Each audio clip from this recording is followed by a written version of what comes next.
What's up friends and welcome to this video. Today I will show you how to add Revolut to Samsung Pay. So friends, the first step you need to do, download Samsung wallet from Google Play. This is the wallet, download this one. After that you see this option, click start option on the Samsung Pay, and there Samsung account, choose your choose your email guys, or phone number or QR code. After that, click add this card. You see this option. From here, choose a payment method, credit payment card. After that, from here, you see this option. Scan your your card, your Revolut card, and from here, all you have to do after scan your card, you see this option here, friends. You see this option as you can see here on the screen.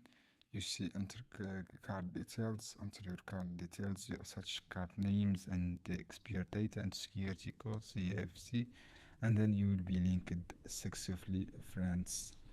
Thanks for watching this video. I hope this video helpful for you. Then don't forget to give like and share this video for more content.